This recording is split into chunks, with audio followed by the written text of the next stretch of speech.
morning, good afternoon, good evening. This is Dr. Soul Brother here with another remedy to try and help cure you of your ills. I'm going to get straight to the point here because this has been gnawing at me and I want to address this matter at hand. And that is Judge Joe Brown. Judge Joe Brown. For the record, I've been checking him out for, I'd say, maybe the last couple of decades. Okay, used to watch his show on a regular. Interviews that he would do sometimes with Tavis Smiley regarding Dr. Martin Luther King Jr.'s assassination, things of that sort. However, in recent times, recent days, the Judge Joe Brown I see today does not seem to mirror the Judge Joe Brown I remember 2 decades ago. And that's a problem. So, Judge Joe Brown, if you're out in the clouds, I need you to hear Dr. Soul Brother and listen to me carefully. Sir, you appear to be out of line right now, out of order.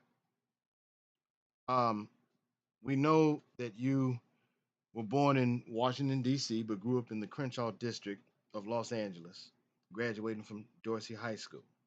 And you went on to UCLA. In fact, you were at UCLA when John Huggins and Bunchy Carter, two members of the Black Panther Party in Los Angeles, were assassinated on the campus in Campbell Hall.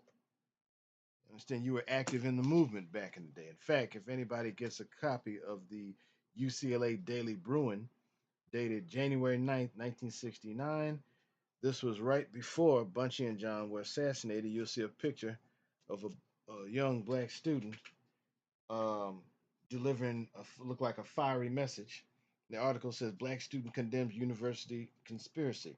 Well, the young man at the mic, standing in front of, I guess it's Hayerhoff Park, if that's how you pronounce it, is a young judge. Well, he wasn't judge then, but a young Joe Brown. So you obviously, sir, have some political awareness about you.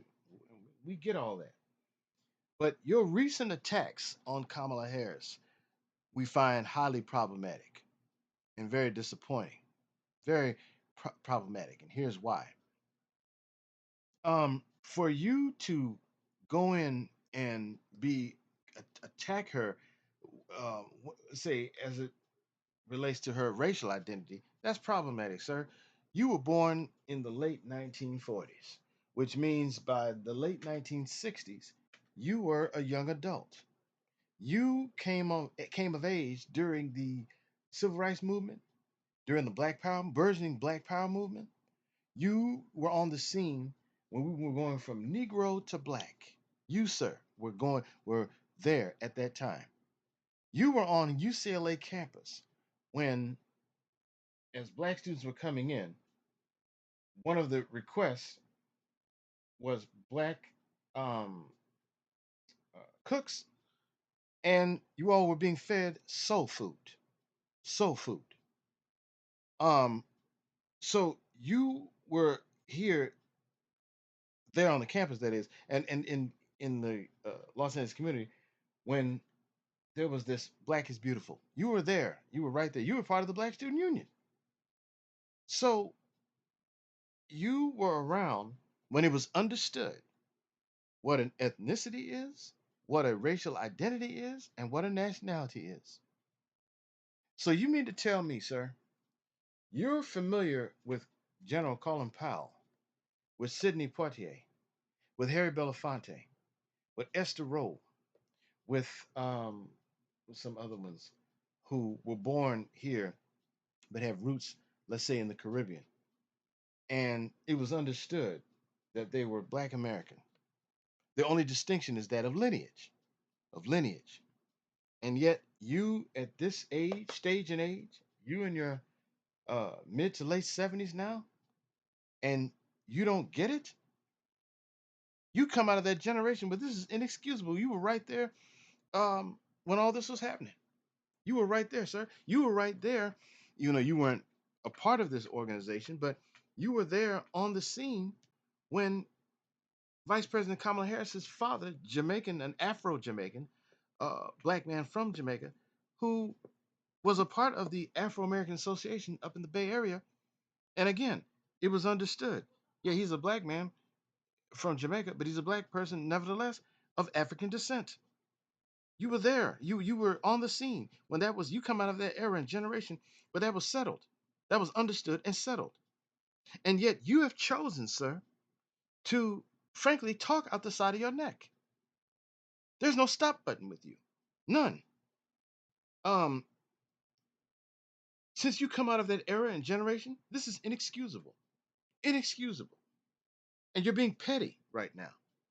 And I contend that the reason why you're being petty as it relates to Kamala Harris, because you tried to shoot your shot at her and she didn't give you no rhythm, and you're still pissed off at it.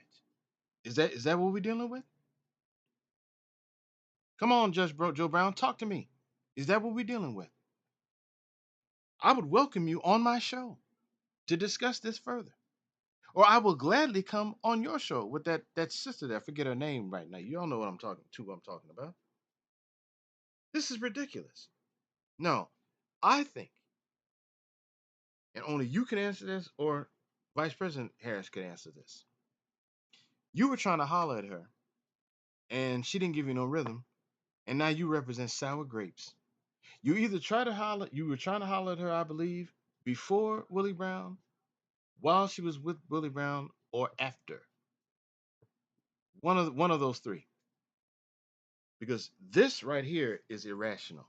Your behavior is irrational. And you know good. Look at you, sir. You frankly look like you are the order of Dr. Donald Harris. I'm sure that you embrace the black identity. Do you not? So you mean to tell me you can look at somebody like Dr. Donald Harris, Kamala Harris's father, Vice President Kamala Harris's father, and though he is from Jamaica, another country outside of the United States, you mean to tell me that um, in your mind nationality trumps race? Really? You've got to be kidding me. You've got to be kidding us. No, sir, you've turned out to be a real disappointment. A real disappointment. You earned a bachelor's degree in political science from UCLA, which means that you are a critical thinker. I have not run across a political science major who was not a critical thinker in some form or fashion. And not only that, you went on to get your JD from UCLA School of Law. And you are a member of Alpha Phi Alpha Fraternity Incorporated, which brings me to something. Vice President Kamala Harris is a member of the Divine Nine, as are you. She is your sorority sister. And you mean to tell me you're going to throw her under the bus? What is going on with you, sir? And to the rest of y'all who are out in the crowd listening to me, do not follow somebody who thinks like Judge Joe Brown. There's something going on here. He has some personal hangups that he needs to purge from his system. And what concerns and troubles me is that you are infecting others. And at this stage in age, at this stage in the game, we don't need this. We are already vulnerable. We are already fragile and all the rest of it. We don't need this right now. And for you, you are supposed to be a so called elder in the community. Well, guess what? In that eldership, you failed us dismally. Failed us dismally, sir, dismally. So it's better that we not hear from you than to hear from you talking crazy. You, sir, are talking crazy. We cannot have this. And I don't care the person's age or whatever. If they are talking and thinking crazy, then you be called on it immediately. Immediately, just like I'm doing right now.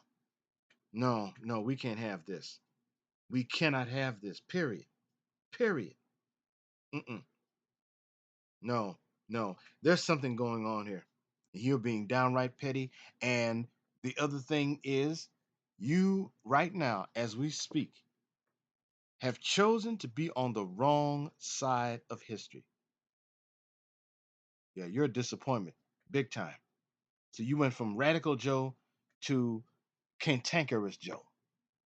Yeah, yeah, this is a problem. So no, I would suggest to you that you lighten up, back up off of this sister. Seriously, we are at critical mass at this point, and we cannot afford people like you to become irritants and to become roadblocks. Dr. King, who you've praised, told us about reaching the promised land. Well, guess what, sir? The way you're going, you are not in a position to lead us anywhere. If anything, you serve as a roadblock, a straight up roadblock. So I would suggest that you sit back and just don't say anything. You know the old saying, if you don't have something good to say about somebody, don't say nothing. That's what I would do. That's what I and to the rest of y'all under the sound of my voice, don't listen to this rhetoric. Do not. No. Judge Joe Brown has become a problem, as well as some of these other ones. And frankly, you have outlived your usefulness. You have outlived your usefulness. Hit the comment section, hit the subscribe button. If you're going to say something in the remarks, make sure it's tasteful, respectful, because you will get blocked. I will not tolerate any disrespect or rudeness from anybody. But again, I have an invitation for Judge Joe Brown to come on my show, or I can come on his show in interview. That's no problem. But I'm saying you need to back off. Until the next time, God bless.